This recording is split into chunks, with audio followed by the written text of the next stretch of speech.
kepada Bapak pada pagi ini, sehingga kami mau beribadah untuk diajari oleh Tuhan dan dididik oleh Tuhan mengenai pengetahuan dengan Allah.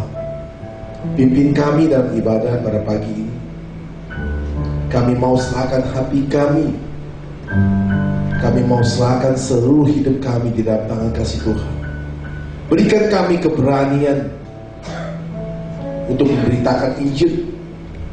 Beritakan kami hati yang penuh dengan kebenaran, sehingga kami hidup menjadi orang yang teguh, menjadi orang yang jujur, menjadi orang yang penuh dengan berbelas kasihan kepada sesama manusia, seperti apa yang Kau ajarkan kepada kami. Dan kami juga bisa mengasihi musuh kami, karena Roh Kudus yang selalu terus pimpin kami dan mengajar kami. Pada pagi ini kami serahkan semua dalam seluruh hidup kami, dan kami siap untuk dengar firman Tuhan. Bukalah pikiran kami dan hati kami, menaruhkan firman-Mu kepada kami. Berbicaralah kepada kami pada pagi ini melalui hamba-Mu yang Tuhan pakai, sehingga Tuhan penuhi kuasa-Mu kepada hamba-Mu, sehingga hamba-Mu dapat menyampaikan setiap firman-Mu, sehingga kami dapat dimengertikan. Kami percaya dan kami siap hati kami untuk beribadah. Kami serahkan ibadah ini dari awal sampai selesai. Kami serahkan dalam tangan kasih Tuhan. Dalam nama Yesus kami berdoa. Amin. Puji Tuhan. Sebelum kita mendengar firman Tuhan, saudara akan melihat pembangunan gereja kita sampai sejauh mana. Jadi pada tanggal 21 Maret pembangunan gereja kita, Anda bisa melihat di layar yang akan dimunculkan satu saja. Ini sudah mau selesai, kita sudah mau tutup ke lantai 4. Jadi untuk itu nanti gereja ini bulan 6 setelah konstruksi sudah mau selesai. Bulan 7, bulan 8 sudah renovasi. Ya, jadi sudah mulai renovasi. Saya percaya nanti Bapak dan Ibu juga akan bersama-sama Natal tahun ini di gereja baru, yaitu gereja di Pejagaran. Amin. Kita lihat konstruksinya semua ya. Ya, semua yang akan diselesaikan. Yang paling mahal adalah renovasi. Renovasi itu di sound system aja hampir kurang lebih 2 miliar. Sound system aja. Ya, sound system 2 miliar. Karena istri saya komplain terus kalau pakai sound system tanduk ini. Nah, ini ya.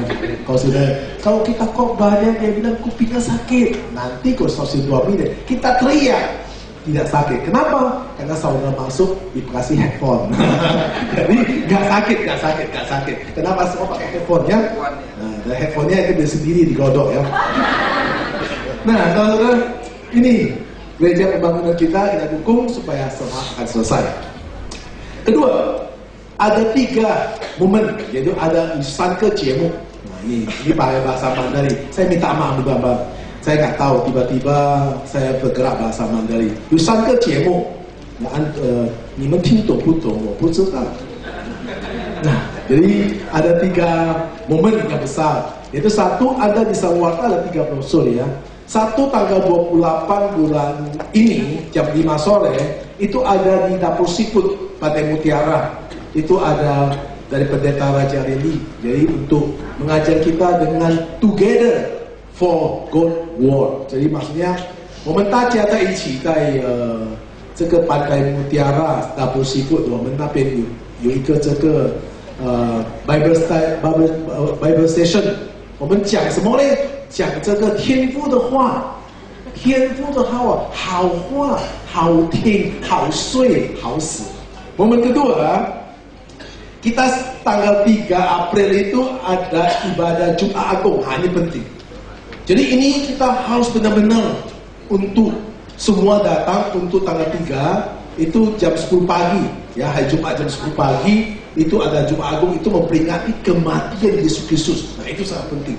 Karena itu menggantikan saudara dan saya.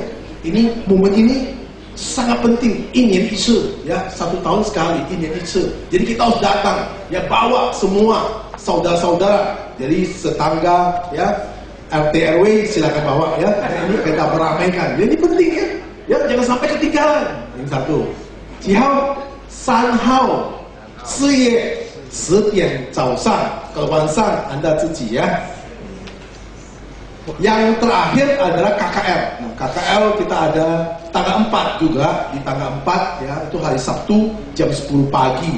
Itu KKL kita di Mall Taman Palem, Mall Taman Palem ya, Mall Taman Palem itu dengan tema kebaktian penginjilan bersama Kristus. Nah, KKL itu memperingati tentang kematian, yaitu Kristus menderita dan mati bagimu. Dengan jam 10 pagi, maka saya undang saudara-saudara sudah menerima 3 lembar ini, jangan kamu simpan, tetapi ambil sebanyak mungkin. Undang tetangga saudara, undang teman saudara, semua kita partisipasi untuk大家在一起，我们在一起 memuji dan memuliakan Tuhan. Amin. Nah, ini jangan kamu simpan 3. Kalau kamu simpan, berarti benar-benar terlaluan. Kenapa? Ini pakai duit cetak. Ya. Dan tadi pulang jangan minta banyak, ya, karena minta banyak Anda harus cetak sendiri. Minta 20 lembar, kenapa? Kita cetak cuma 2000 lembar. 3呀，有3个节目呀，这个很大的节目。那今天最大的节目呢，我们要开一个这个心经啊，ngerti nggak？ ngerti ya， 我们讲华语好了，因为我看这个大家是一个自己人啊，yang nggak ngerti puji Tuhan啊。Oke, kita bahasa Mandarin sudah selesai ya. Sekarang kita bahasa India. Amin. Mari kita buka firman Tuhan. Kita akan belajar firman Tuhan pada hari ini mengenai tentang apa yang dituliskan Injil Matius. Matius 5 ayat 1 sampai 12. Matius 5 ayat 1 sampai 12.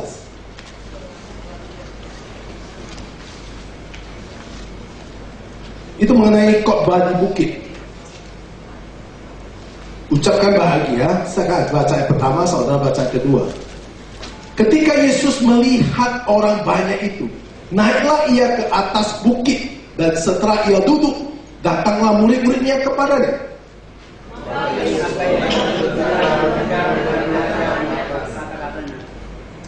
Berbahagialah orang yang miskin di hadapan Allah, karena mereka lah yang mempunyai kerajaan Allah.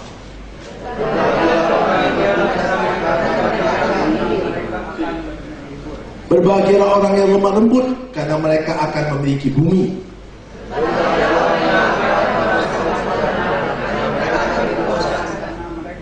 Berbahagialah orang yang murah hatinya, karena mereka akan beroleh kemurahan.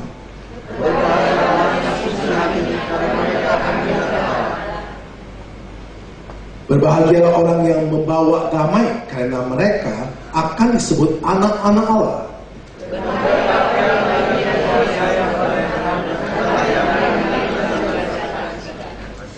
Berbahagialah kamu jika karena aku kamu dicela dan dianiayai, dan kepadamu difitnahkan segala yang jahat.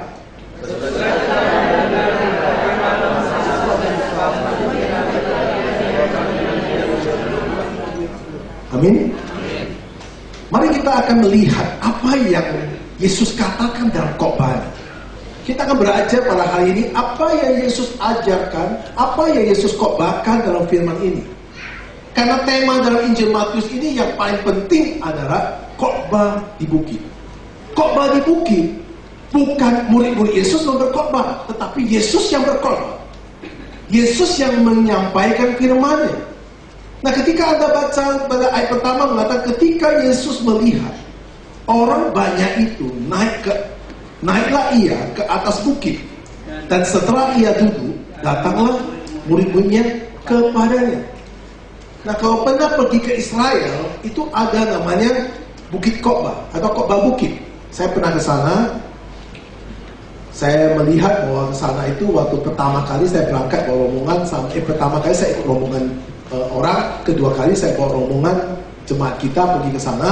Di khotbah bukit itu ada satu yang luar biasa, di mana dia punya frekuensi suara itu sangat luar biasa.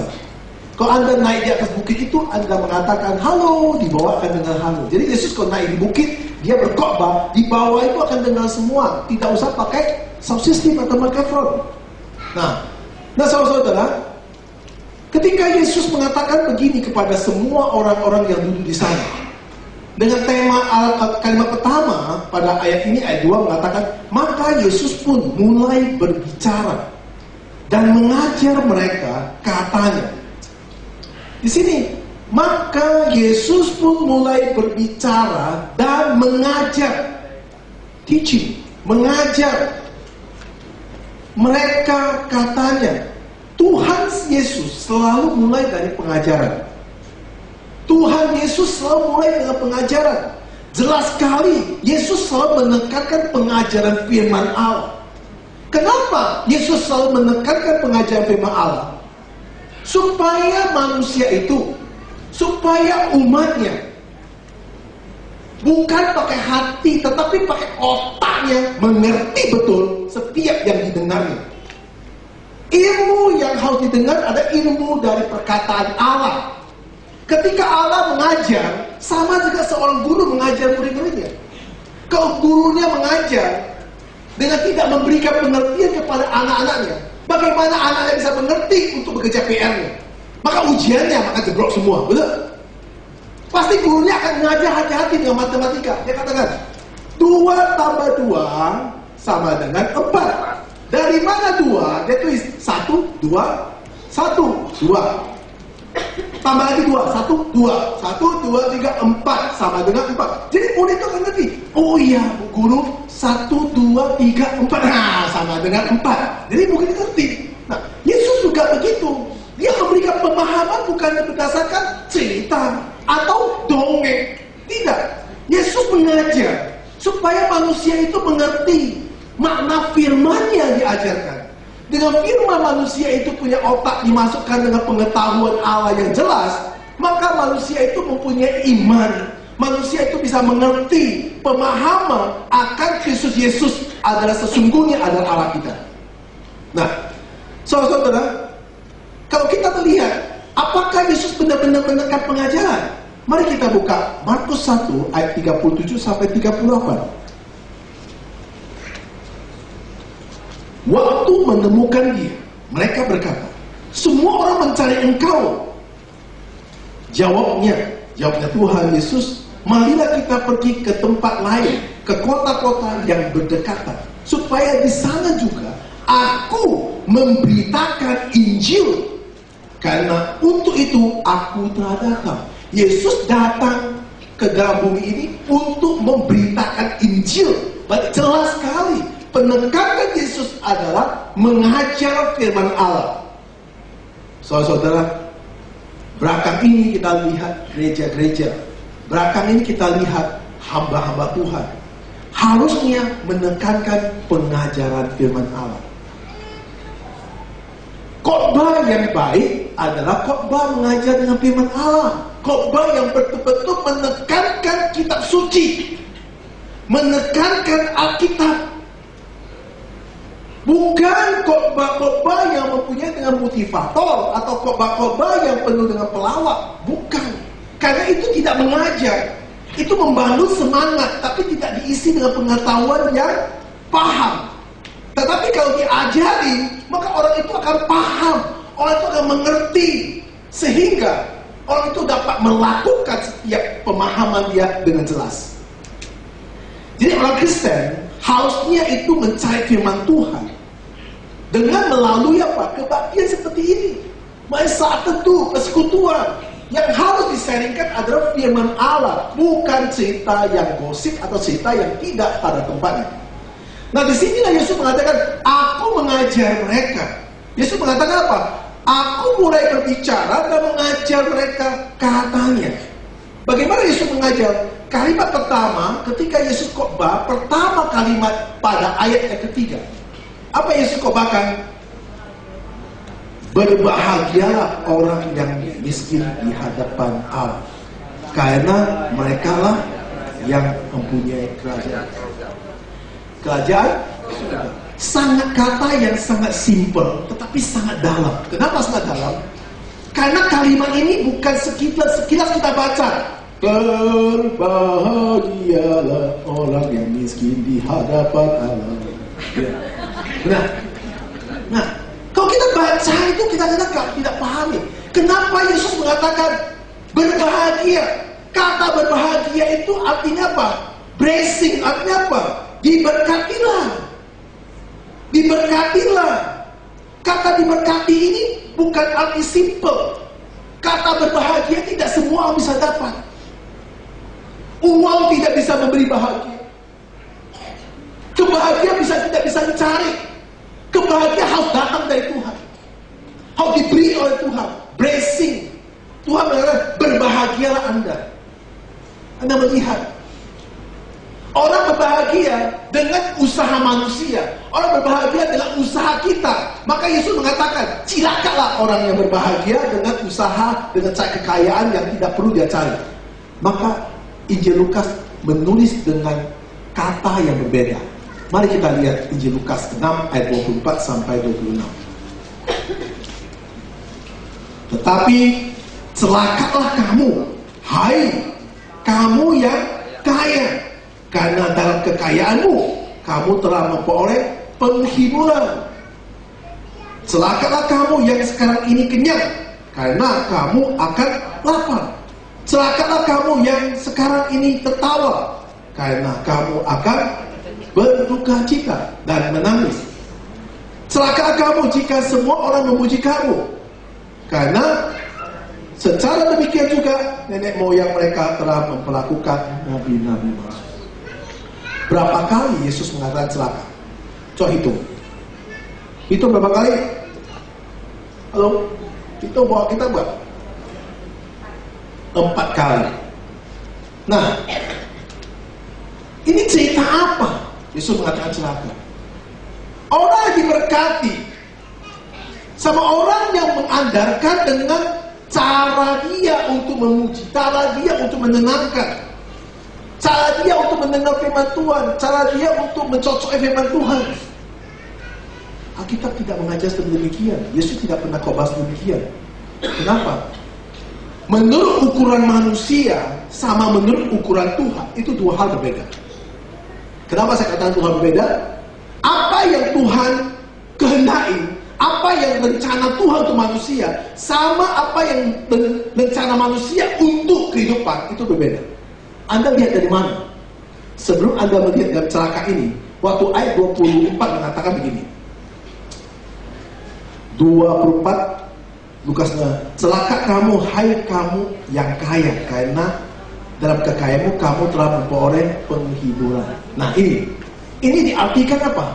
Diartikan waktu Yesus berikan perumpamaan di dalam Lukas 16 ayat 19 sampai 21, yaitu mengenai orang kaya dan orang miskin yang bernama Lazarus. Nah, ada seorang kaya yang selalu berpakaian jubah ungu dan kain halus, dan setiap hari ia bersukaria dalam kemewahannya. Ayat 20, ada seorang pengemis yang bernama Lazarus, badannya penuh dengan borok, berbaring dekat pintu rumah orang kaya itu. Nah, bagaimana pandangan kita manusia? Orang kaya itu lebih berbahagia atau orang miskin lebih bahagia? Halo? Orang kaya, betul gak? Itu wajar. Kita manusia sama dia. Kalau kita kaya pasti happy. Udah. Kalau kita kaya pasti kita sukacita. Ini pandangan manusia.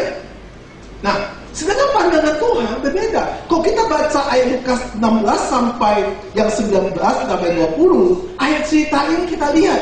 Yang kaya masuk mana? Yang kaya masuk neraka.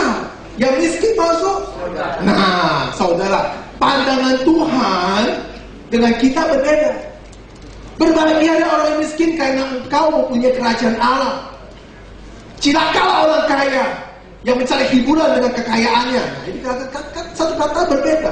Sangat simpel kita melihat kedua pandangan ini. Maka kalau kita berkebaktian, kita harus dengar apa yang Tuhan bicara, bukan apa yang manusia bicara. Kalau manusia bicara, tidak akan kita bisa membuat kita blessing, membuat kita diberkati. Kenapa? Pembicaraan manusia adalah hanya standar ukuran manusia. Ukuran Tuhan berbeda. Ukuran Tuhan sangat berbeda. Jauh berbeda. Tuhan, pandangan pada manusia, Tuhan Pandangan pada manusia sama manusia, pandang sama manusia itu berbeda. Manusia pasti mengatakan, pasti saya kalau kaya, pasti saya bersukacita. Banyak orang merasa bahwa kaya pasti sukacita. Betul nggak? Betul. Anda belum kaya. Kalau Anda bilang betul. Ada orang miskin lebih berbahagia daripada kaya. Saya bilang benar. Contoh. Karena saudara ini kan profesor, harus ada contoh. Memang harus ada contoh. Contoh ya. Waktu kita miskin, artinya miskin lah, kurang mampu lah. Kita kurang mampu. Ya. Saya masih ingat waktu saya dulu kurang mampu. Ya, kurang mampu. Aing bilang, Esen, saya mau makan. Aku nggak ada duit beli makan. Nggak ada duit beli makan. Nah, saya bisa naik motor, pergi. Ya, cari makan sesuatu. Ada jual nasi tim. Nasi tim biasanya ambil ayamnya, tulangnya dibuang kan. Saya bilang sama tukang nasi tim, Pak, ini daging ayam Bapak ambil, tulangnya mau diapain? Tulangnya mau kasih anjing makan. Ada orang yang mau ambil. Berapa? 1.000 perak satu kantong. Dua kali saya ya Pak. Bapak memang rumahnya banyak anjing. Ada, ini anjing gede. Ya, saya ingat loh. Akhirnya saya beli, saya kopek-kopek kasih Aing makan. Nah, aku merasa begitu bahagia. Kenapa sama Aing waktu kita kurang mampu, seakan-akan dunia itu kita berdua. Luar biasa. Kenapa? Benar saya ngomong. Saya makan satu nasi, saya belah jadi dua, separuh-separuh. Kita sampai ketawa. Lucu ya. Ketawa. Aku seneng banget. Ya. Ketika kita ke gereja, kita gandeng tangan. Ya, seperti lengket, seperti pelangkuk. Jangan lepas. Kenapa? Harus doa sama-sama. Supaya Tuhan blessing kita. Benar? Nah, dia segera kita hadapi bersama-sama. Betapa bahagianya. Nah, sekarang Aing mana? Senang dong. Aing mana? Ngajar. Aing mana? Mau ketemu susah. Mau kan sama-sama pun sulit. Nah, saya punya kesibukan melayani, bagaimana. Jadi nggak pernah ketemu lagi. Nah, coba kamu bayangkan betapa bahagia waktu kita dalam keadaan kurang mampu. Nah, itu ada orang seperti itu. Tapi ada orang kurang mampu, tidak bahagia, dia ribut terus. Nah, itu kan beda-beda. Jadi belum tentu semua seperti itu. Nah, nggak semuanya orang miskin itu menderita. Ada miskin yang ada baiknya. Nah, sehingga saya ingat selalu. Waktu saya miskin, waktu saya kurang mampu, saya ingat Aing adalah Cinderella saya. Aing dan Elsen adalah pangeran saya. Betapa bahagianya. Aku menganggap naik kuda. Aing naik kambing. Jadi Aing datang dan kambing jalan cepat. Nah, saudara-saudara, kedua ini kita membandingkan bagaimana manusia melihat pandangan. Berbeda sekali. Manusia selalu nggak kaya itu diberkati. Nah, ini Alkitab mengatakan berbahagialah orang yang miskin. Nah, kalau kita lihat Alkitab, orang kaya yang di-blessing banyak. Orang kaya nggak semuanya seperti Alkitab menceritakan orang kaya juga masuk neraka, enggak. Orang kaya di Alkitab seperti Abraham. Nah, Abraham kaya. Tetapi dia bisa diproses oleh Tuhan. Dia punya iman yang luar biasa. Kalau kita lihat bahwa dalam perjalanannya akhirnya dia perjalanan membawa rombongan dalam penderitaan dia untuk mengasihi rombongan itu. Dia taat pada Tuhan, dia ikut kehendak Tuhan, maka dia harus mengorbankan anaknya. Kemudian dia juga harus berjuang untuk memberikan makan kepada semua kelompok yang ikut. Akhirnya dia harus istrinya harus diserahkan ke Firaun. Penderitaan yang dia lewati dari Kejadian 12 ayat 1 sampai ke terakhir. Anda lihat ending dia tetap diberkati Abraham. Daud juga begitu. Ya, walaupun dia dipilih Allah, walaupun dia diurapi dia raja, tapi penderitaan dia lewati, tetapi akhirnya dia tetap raja yang luar biasa. Nah, renungkan baik-baik, saudara. Saudara mau menurunkan pandangan Tuhan atau menurut pandangan manusia? Anda pilih sendiri. Ya, Anda pilih sendiri. Nah, miskin di hadapan Allah, apa yang dimaksudkan miskin di hadapan Allah? Yang katakan miskin di hadapan Allah, seperti apa yang saya katakan di dalam Lukas 16 ayat 20 sampai 21, yaitu gembel, benar-benar nggak ada. Kemudian kita bisa lihat lagi miskin Janda miskin. Lukas 21 ayat 1 sampai 4. Mari kita lihat. Lukas 21 ayat 1 sampai 4.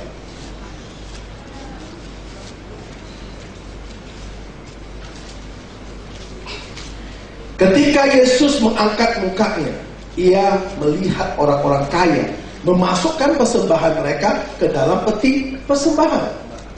Ia melihat juga seorang janda miskin memasukkan 2 peser ke dalam peti itu.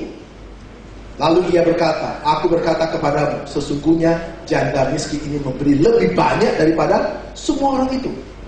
Sebab mereka semua memberi persembahannya dari kelimpahannya, tetapi janda ini memberikan dari kekurangannya. Bahkan dia memberi seluruh nafkahnya. Nah, Anda melihat, miskin di hadapan Allah, artinya bagaimana antara between dia dengan Allah, bukan dia dengan manusia. Selain kita melakukan pada hadapan kita, mempertunjukkan kita dengan manusia.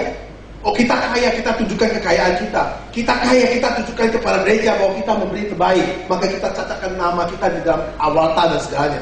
Ini bukan. Yang dikatakan Yesus di sini dalam temanya, berbahagialah orang yang miskin di hadapan Allah. Kita mau diberkati, kita harus bisa menghadap dengan Allah dengan keadaannya apa? Keadaan memang benar-benar bagaimana menunjukkan kita manusia kita di hadapan Allah. Dengan baik-baik, ada 3 golongan manusia di hadapan Allah. Yusankeun 3 orang usakelang, bahasa oke deh. 3 orang. Mereka itu bagaimana di hadapan Allah. Ya, semua manusia punya 3 golongan. Golongan pertama yaitu golongan orang Farisi. Golongan orang Farisi. Mari kita buka Lukas 18 ayat 19 sampai 12. Lukas 18 ayat 9 sampai 12. Dan kepada beberapa orang yang menganggap dirinya benar dan memandang rendah semua orang lain, Yesus mengatakan perumpamaan ini. Ada 2 orang pergi ke bait Allah untuk berdoa.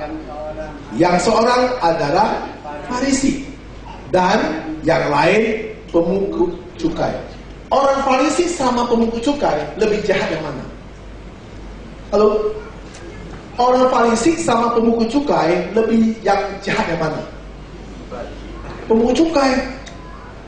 Polisi orang yang suka berbantah, tapi pemungut cukai itu menekan, memeras, dan tidak punya belas kasihan. Itu pemungut cukai. Baik-baik ya. Ayo kita teruskan ayat 11. Orang Farisi itu berdiri dan berdoa dalam hatinya begini, ya Allah, aku mengucapkan syukur kepadamu karena aku tidak sama seperti semua orang lain.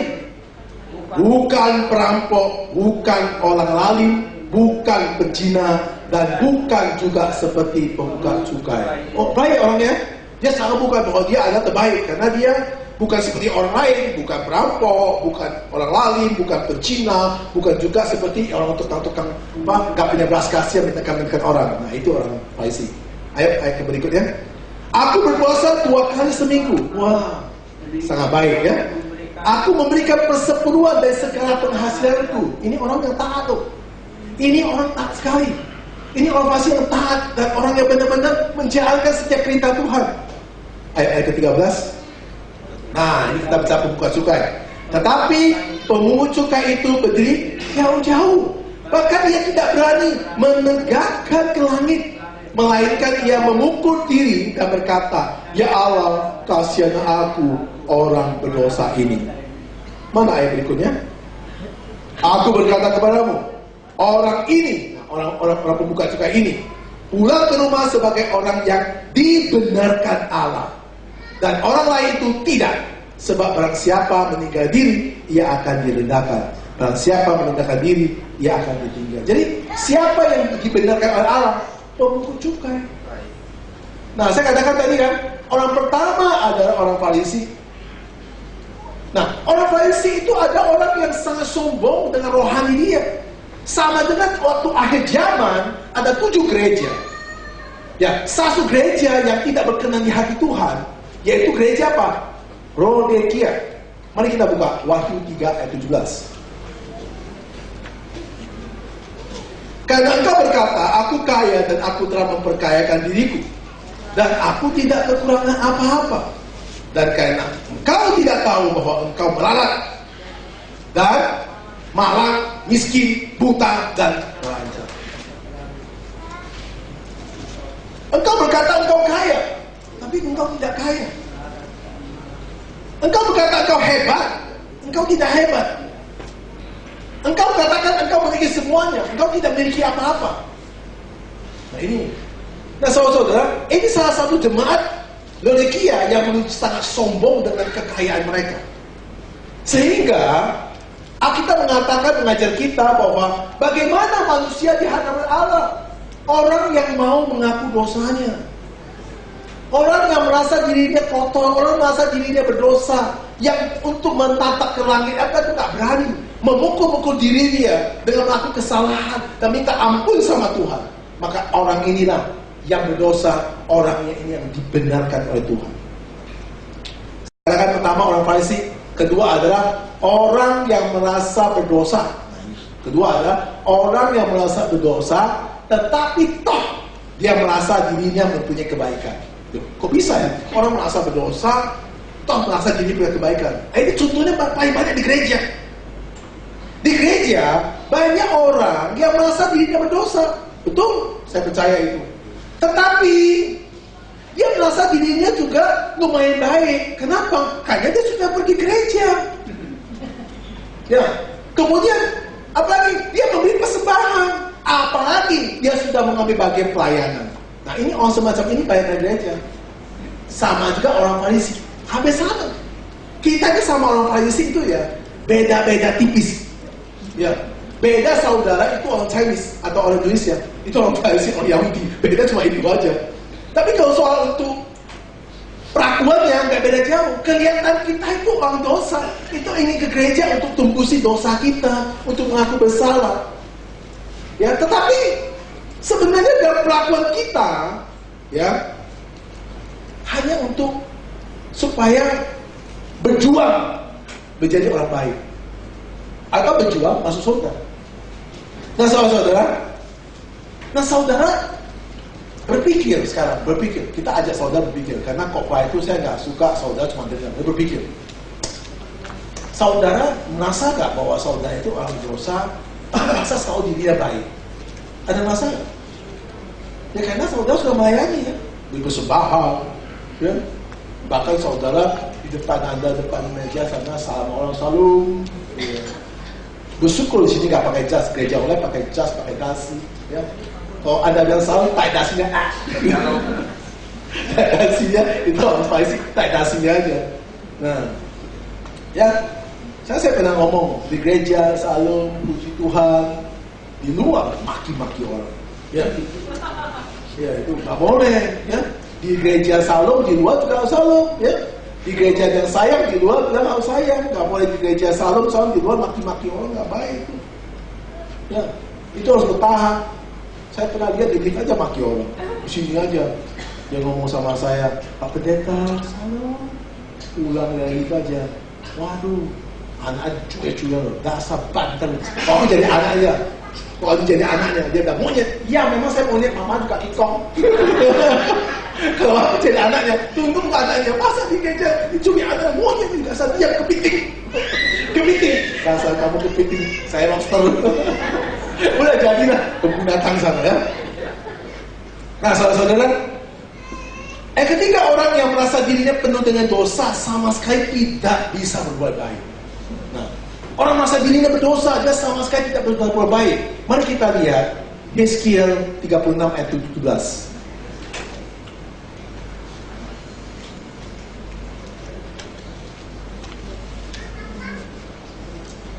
Hai anak manusia, waktu kaum Israel tinggal di tanah mereka, mereka menajiskannya dengan tingkah laku mereka. Kelakuan mereka sama seperti cemar kain di hadapanku. Jadi pelakuan mereka sangat kecemar dan sudah seperti kain putih ya, sudah dititik noda hitam, nggak bisa dibersihkan lagi. Itu berarti dosa mereka seperti apa? Seperti seperti satu tinta yang putih itu yang kamu hidup putih kudus itu ditintai dengan hitam. Mari kita lihat lagi firman Tuhan Imamat 15 ayat 20 dan 24. 20 dan 24.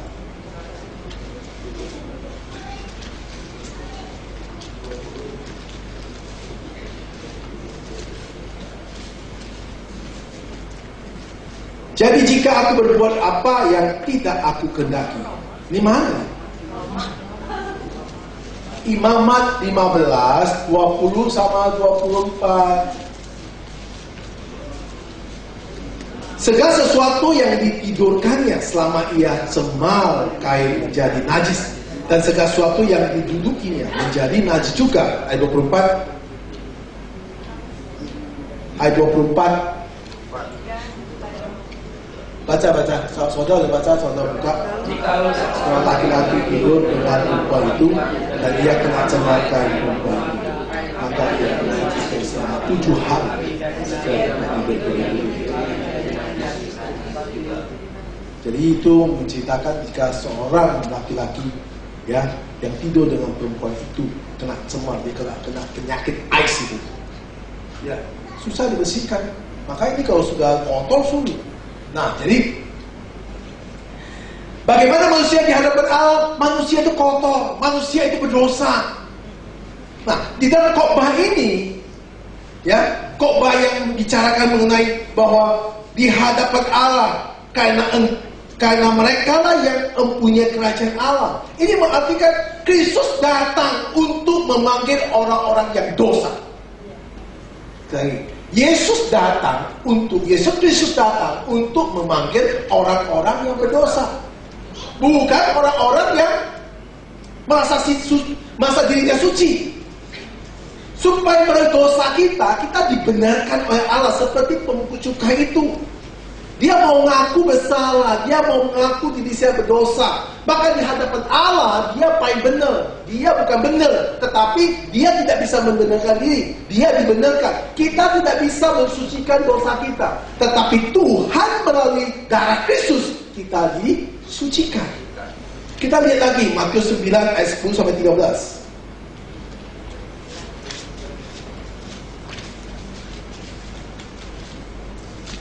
Nah, kemudian ketika Yesus makan di rumah Matius, datanglah pemungut cukai dan orang berdosa dan makan bersama-sama dengan dia dan murid-muridnya.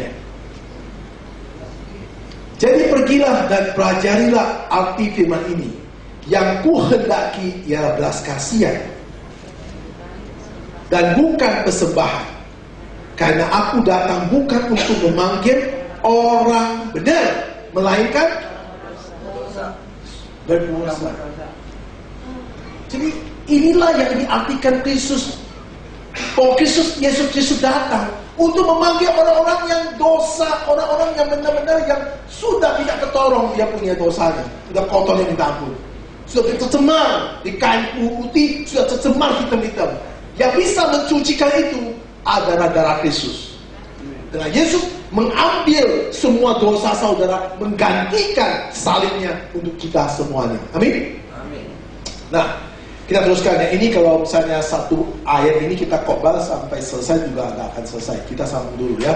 Kita sisihkan dulu. Kita masuk kepada ayat yang berikutnya. Ayat yang keempat. Berbahagialah orang yang berduka cita, karena mereka akan dihibur. Berbahagialah orang yang berduka cita, karena mereka akan dihibur. Berduka cita, berkabung. Arti berkabung di sini adalah merasa berdosa. Tetapi yang menghibur kita bukan manusia. Nah, di sini mengatakan berbahagialah orang merasa berduka cita dan mereka akan dihibur. Yang menghibur kita bukan manusia. Yang menghibur kita adalah firman Allah. Yang menghibur kita adalah Kristus. Mari kita lihat apa yang ditulis oleh Rasul Paulus, Roma 7 ayat 24 sampai 25. Aku manusia celaka, Siapakah yang akan melepaskan aku dari tubuh maut ini? Oh, ini langsung ada. Aku manusia celaka, aku adalah orang paling jahat. Siapa yang bisa melepaskan aku dari tubuh maut ini? Siapa? Ayat 25, jawabannya syukur karena Allah, syukur kepada Allah oleh Yesus Kristus Tuhan kita. Ini langsung dihiburkan. Yang merasa dirinya kotor, bisa merasa celaka dirinya yang udah penuh dengan berdosa ini, siapa yang bisa menghibur aku? Yesus langsung mengatakan syukur kepada Allah oleh Yesus Kristus Tuhan kita. Nah, waktu Daud berzina, waktu Daud berbuat salah, siapa yang menghibur si Daud? Tuhan juga yang menghibur. Anda bisa baca di Mazmur 51 pengakuan dosa daripada Daud di hadapan Allah. Dan saudara, kita lihat dari view ini, saudara, dari view ini, ketika kita bercampur, ketika kita merasa berdosa, maka kita dihiburkan oleh firman-firman Allah. Kalau Anda mau lihat tadi mau Mazmur 7 ayat 24 sampai 25, Mazmur 51 ayat 9, 10 dan 16. Anda bisa baca semua di rumah. Kita buka satu lagi, Lukas 18 ayat 14. Lukas 18 ayat 14. Nah, aku berkata kepadamu, orang ini pulang ke rumah sebagai orang yang dibenarkan Allah, yang lain tidak.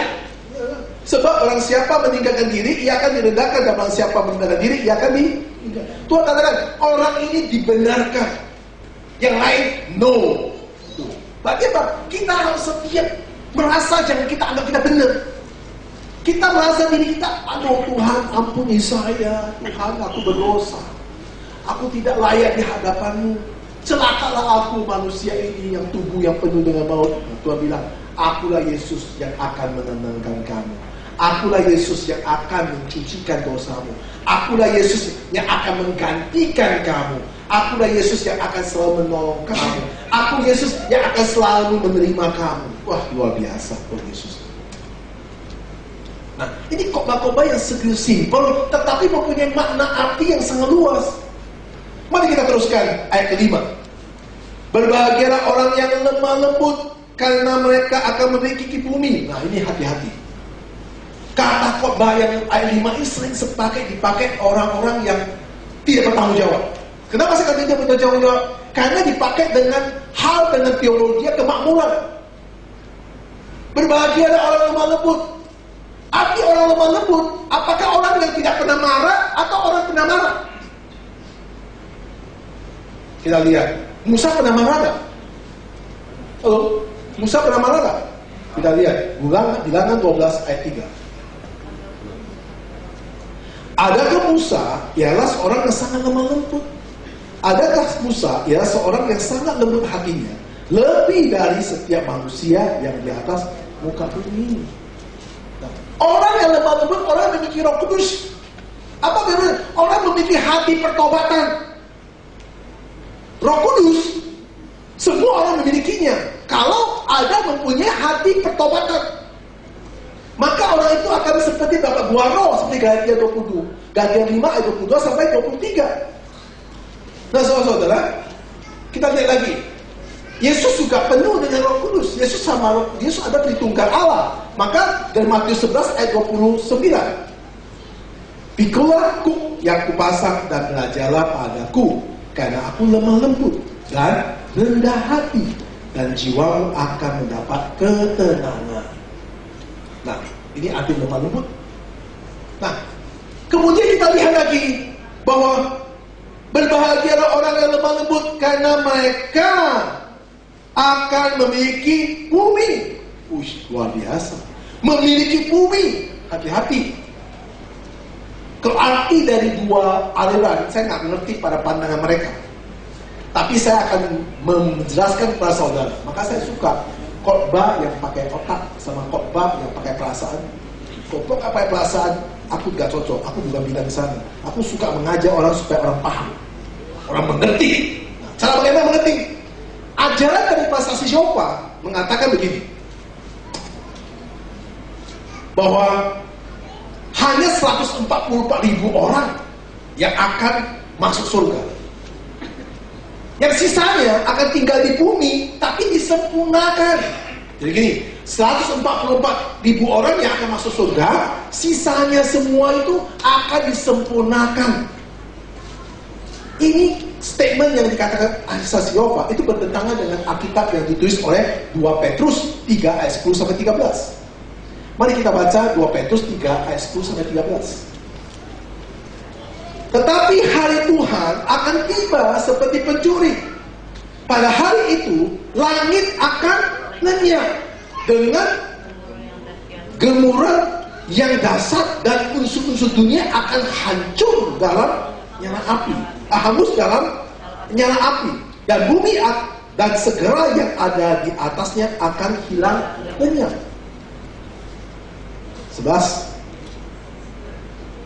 Jadi jika segala sesuatu ini akan hancur secara demikian, betapa sucinya dan salehnya kamu harus hidup. Yaitu kamu yang menantikan dan mempercepatkan kedatangan hari Allah.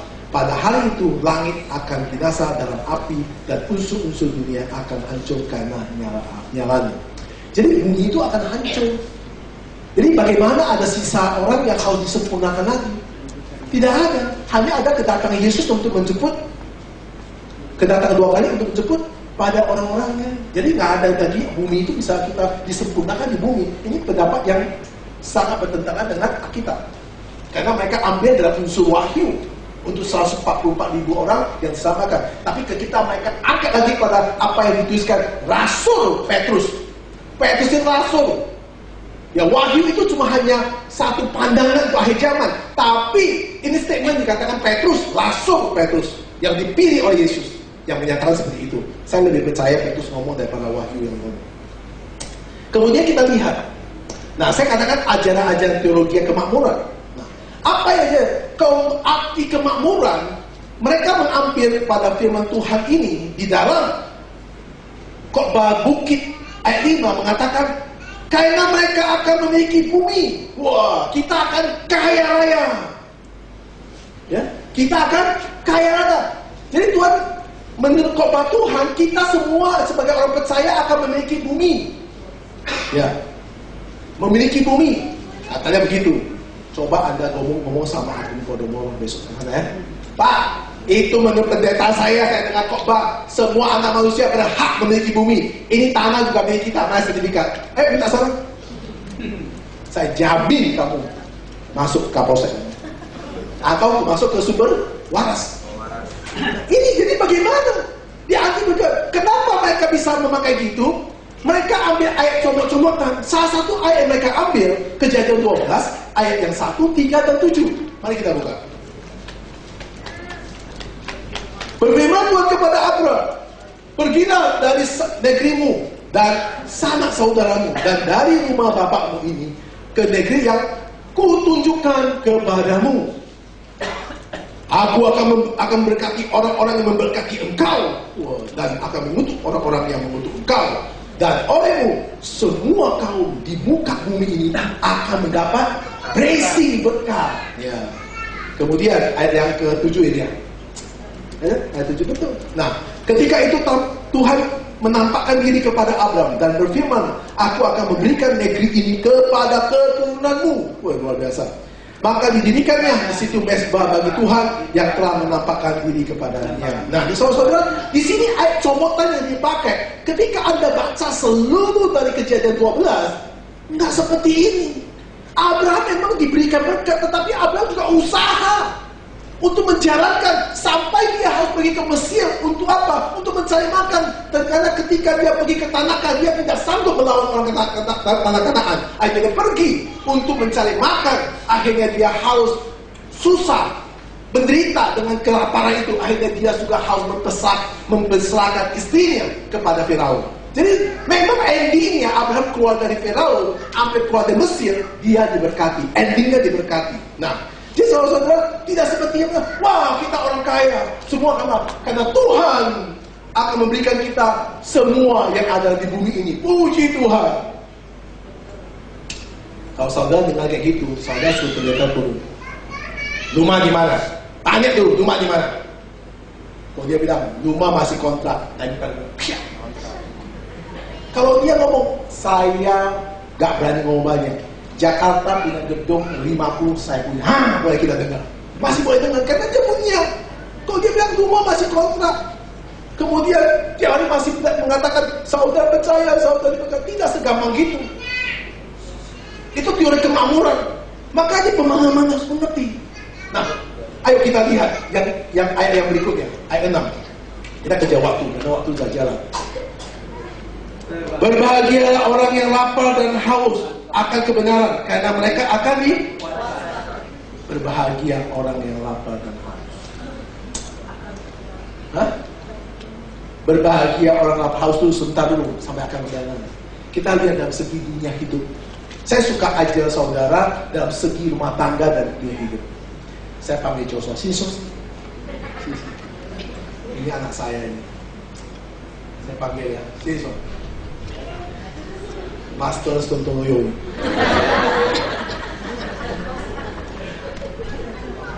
Ini yang cerita, dengar baik-baik ya. Ini manusia, ini belum cerita firman Tuhan. Kita tidak bisa firman Tuhan dulu. Saya sama Joshua. Kita ini lapar. Saya lapar, Joshua lapar. Kita nggak punya uang untuk beli makanan. Ayo kita jalan, Joshua. Kita lapar, Joshua. Papa lapar, Joshua lapar nggak? Lapar. Ayo kita jalan. Lapar nggak? Lapar. Nah, ini ada kue. Kita jalan. Joshua, ada kue. Joshua lapar sekali. Lapar banget. Papa. Ya, lihat baik-baik.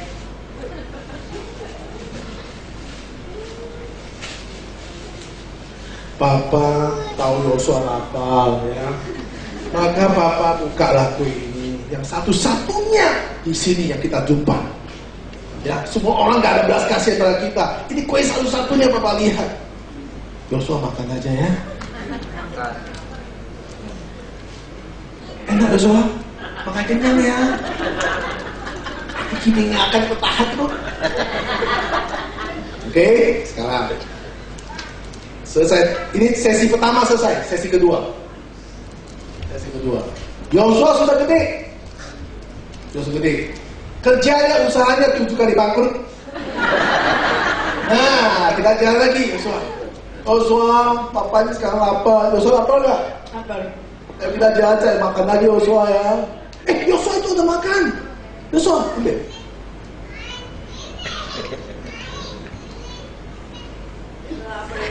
Joshua lapar ya, makan dulu.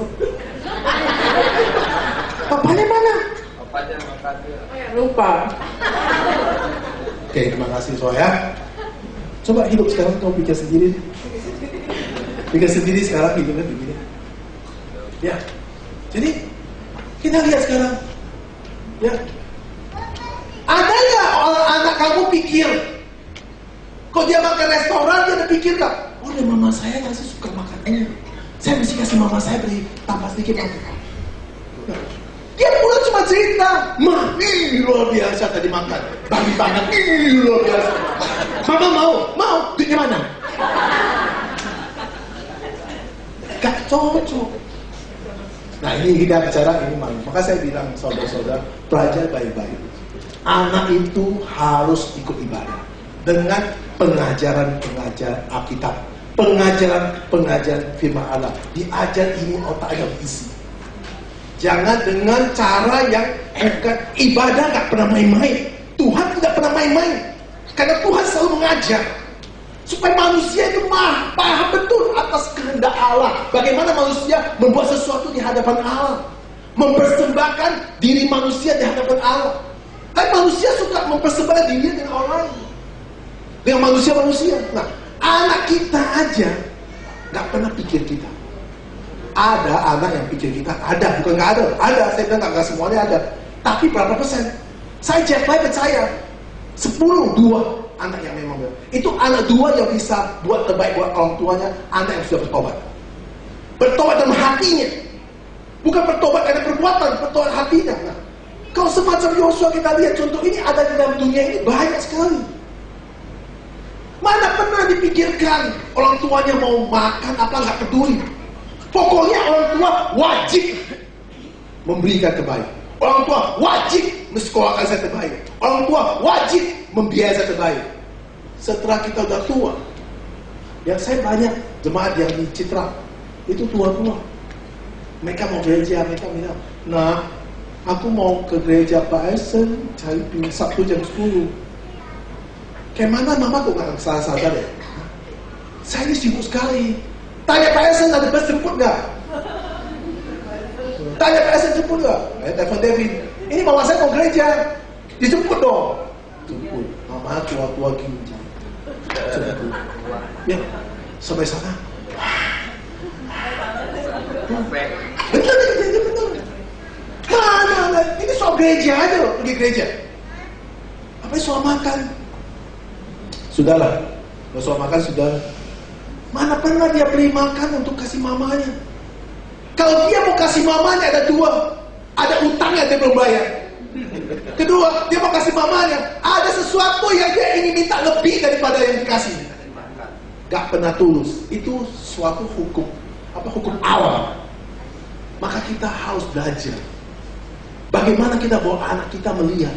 Saya setiap minggu akan praktek ini. Minggu depan saya praktek lagi, lebih lagi dalam. Ada lagi berapa baca saya praktek. Ini salah satu saya praktek. Karena saya lihat cerita ini. Setiap orang tua, saya lihat di TV orang tua itu, saya lihat di bawah anaknya. Itu kue, orang tua miskin. Dia kasih anaknya. Anak agak gede. Nggak pernah ini kasih orang tuanya. Nggak pernah satu kue pun orang tuanya. Kalau dia bawa sesuatu kasih orang tuanya, pasti ada maunya. Pasti ada maunya. Itulah kita. Nah, seperti Yosua punya orang banyak di Jakarta. Banyak. Kenapa banyak? Bukan dia tidak mau beri, tapi dia lebih jaga diri dia. Itu bukan dia yang mau, tapi gak ada satu orang ajar dia. Kenapa? Maka di gereja lah harus diajar supaya pengetahuan Allah dia harus masuk. Minimal dia sudah dengar firman Tuhan, sehingga akan buat selalu doa di depan. Dia takut akan Tuhan. Doa, dia belajar bagaimana hormati orang tuanya. Saya mau tanya kamu, kalau anak kamu bisa makan di restoran apapun, beli sesuatu makanan satu bakmi kasih kamu, senang? Walaupun kadang-kadang kita ngomel, gitu. Beli, uangnya habis, boros uang. Nah, walaupun kita ngomel, tapi kita di dapur ketawa, lucu juga ya. Anak kita juga pikirin kita. Anak kita pikirin kita. Walaupun kita ngomel, dasar ini orang gak tahu diri. Bolong-bolong uang, minta uang, foya-foya. Nah, kita ngomong, ini biasa. Tapi waktu kita duduk di dapur, sambil makan minyak, lucu juga. Anak saya ternyata sayang saya juga. Anak mau makanan habis. Dia benci. Makanmu harus olahraga. Atau di aing teh itu, curug supaya buang semua. Nah, saudara-saudara. Nah, di kata Alkitab, kita kembali pada Alkitab. Berbahagialah orang yang lapar dan haus akan kebenaran, karena mereka akan dipuaskan. Nah, diartikan haus dan lapar bukan tujuan duniawi kita. Diisi katakan haus dan lapar. Ini bicara apa? Bicara bukan makanan, tapi bicara rohani. Bicara rohani, bicara etika dan moral. Tentang kebenaran, kesucian. Bicara etika, moral, tentang kebenaran, ada kesucian kita. Haus dan lapar akan kebenaran. Orang yang disebut berbahagia adalah orang yang rindu akan rohani. Orang rindu akan firman Allah. Orang yang rindu akan berjuang firman Allah. Bukan orang yang hanya dengan memikirkan merindukan duniawi, merindukan material, merindukan apa? Merindukan dengan foya-foya atau merindukan hubungan yang tidak wajar. Nah, jadi orang yang berbahagia, orang yang rindu akan hal-hal rohani, orang yang rindu akan kesucian diri, menyalibkan diri dan kesucian diri, tidak berbuat dosa, tidak melakukan perzinahan, tidak melakukan apa lagi, tidak melakukan tamak atau mencelakakan orang lain. Dia mensucikan diri, sadar akan dosa, sedih akan dosa. Jadi, lapar dan haus, sedih akan dosa, sadar akan dosa. Ini penting sekali. Sadar nggak kamu dosa? Sadar nggak saudara berdosa? Sedih gak saudara berdosa? Sedih gak ada duit? Puji Tuhan. Ya. Ini kita bicara material, kita bicara apa? Kita bicara pada diri kita harus sadar. Nah, itu artinya pertobatan dalam diri kita. Artinya apa? Artinya dalam diri kita itu ada seorang pemungut cukai yang mau menyadarkan diri, mau sadar akan kebenaran. Maka kita harus belajar. Kita harus punya api yang menyala terus mencari kebenaran. Mendengar pengajar-pengajar Alkitab, mengajar pengetahuan-pengetahuan Allah. Karena Allah mengajar. Allah tidak pernah bercerita, tapi Allah mengajar. Bercerita dan pengajaran itu berbeda. Nah, kerinduan itu supaya kita bagaimana? Supaya kita bisa belajar benar akan kebenaran itu. Supaya dengan haus dan lapar itu untuk mensucikan diri kita, wujudnya apa? Mencari firman Allah, berdoa pada Tuhan, mencari firman Allah dan berdoa dengan Tuhan. Yang saya cerita tadi, haus dan lapar akan kebenaran, saudara yang mana? Adakah dalam tiga itu pada saudara? Jika belum, bertobat. Ayo kita cari kebenaran. Karena ini penting pada akhir hidup ini. Ya, kita penting sekali cari kebenaran. Belajar terus. Kalau Anda lihat film, ya, selalu mengajarkan apa? Bagaimana kita berbuat baik. Iya, kebenaran Alkitab. Belajar teguh. Mari kita ayat 7. Ayat terakhir 7 dulu ya. Kita nggak bisa selesaikan, tapi kita ayat 7 dulu. Berbahagialah orang yang murah hati, karena mereka akan beroleh kemurahan. Berbahagia orang mempunyai murah hati. Arti murah hati itu ada 3 unsur murah hati. Bagaimana kita bermurah hati? Mampukah kita melihat penderitaan orang dan kita merasanya? Mampukah kita melihat penderitaan orang tapi kita merasanya? Ada nggak rasa itu menderita, orang itu menderita? Itu. Atau ada nggak dia menderita? Puji Tuhan, dasar ini orang nggak tahu diri. Ya. Itu enggak. Ada merasa itu orang murah hati. Orang itu kedua, ada rasa kasihan pada orang. Ketiga, ada rasa tindakan untuk menolong. Seperti apa? Kita mewarnai ini. Seperti perempuan Samaria yang apa? Hah? Orang Samaria ya baik. Ya, saya seorang perempuan atau seorang Samaria yang baik hati. Anda bisa lihat di Lukas 10 ayat 30 sampai 37 mengenai cerita mengenai perempuan yang mati. Bagaimana dia melihat ada seorang turun dari Yeriko, kemudian orang itu dirampok, kemudian diapain? Dipukul. Nah, ada seorang Lewi melihat, membiarkan. Ada seorang iman, pendeta dia juga membiarkan. Tetapi orang Samaria itu adalah orang yang bukan orang dan golongan orang kelas, tetapi dia mempunyai hati yang penuh dengan kemurahannya. Maka orang itu dibalur, diangkat, masuk ke dalam hotel, ke tempat, kemudian dibiayai sampai selesai. Nah ini bukan aja kasihan, tapi bertindak. Ini penting sekali. Adakah saudara itu? Nah, kalau saudara perhatikan baik-baik daripada khotbah di buku ini, sangat dalam sekali. Dan mengajar kita bagaimana kita itu berkenan di hadapan Allah. Bagaimana kita menjalankan hidup sebagai manusia untuk hidup bersosialis yang baik, berkomunitas yang baik. Bersosialis, berkomunikasi dari integritas diri kita, dari dalam diri kita. Jika kita dalam diri isi dengan pengetahuan firman yang betul, firman yang benar, maka akan memunculkan terang kita di dalam untuk berkomunitas dan berintegritas yang baik. Inilah diajari dalam kita untuk khotbah di bukit ini. Nah, saudara-saudara, saya tidak bisa teruskan lagi sampai terakhir, tetapi yang saya bisa tambahin satu adalah yang ayat yang ke-11. Kita baca sekilas 11. Berbahagia kamu jika karena aku kamu dicela dan dianiaya, dan kepadamu difitnah segala yang jahat.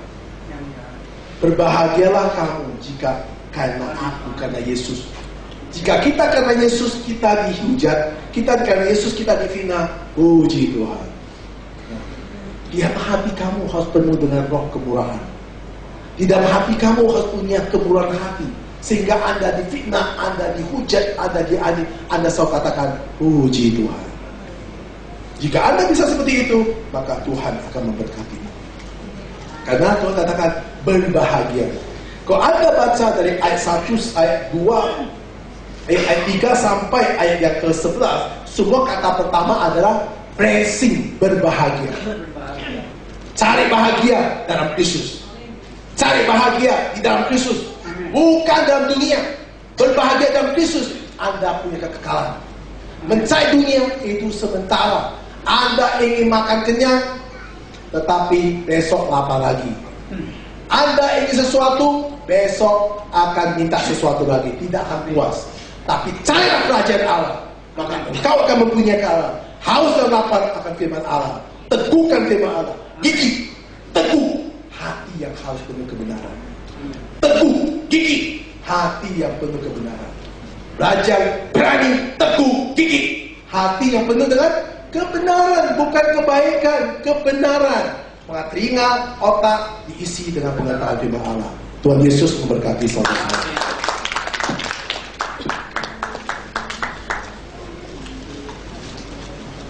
Mari kita berdoa. Bapa kami surga, kami bersyukur kepada Tuhan atas firman dalam kami dengar, yaitu khotbah yang di bukit yang dicatat oleh Injil Matius. Ajar kami dan berikan pengetahuan kepada kami yang bagaimana kita membuat sesuatu, yaitu di hadapan Allah dengan kebenaran, dan terus mendidik kami dengan pengetahuan firman yang jelas, sehingga kita diajar dengan pengetahuan firman Allah, menjadi pelaku firman yang benar, dan di dalam hati kita penuh dengan kebenaran, dan Tuhan yang pimpin kita agar setiap firman yang kami dengar kita bisa menjadi pelaku firman Tuhan yang benar. Karena Tuhan sudah mengorbankan diri di kayu salib untuk menembuskan dosa kita. Sebagai wadah, Tuhan menunjukkan dirinya betapa Tuhan mengasihi kita, betapa Tuhan mencintai kita, betapa Tuhan menginginkan kita berubah, mengingin kita untuk bermurah hati, mengingin kita terus memuliakan Dia. Kasih-Mu kepada kami berlimpah kepada kami. Berkati umat-Mu yang telah mendengar firman Tuhan, berkati umat-Mu yang sudah mengerti firman-Mu, sehingga Tuhan pimpin dia, Roh Kudus yang terus membawa mereka dalam hidup kebenaran. Kami berdoa dalam nama Yesus Kristus. Amin.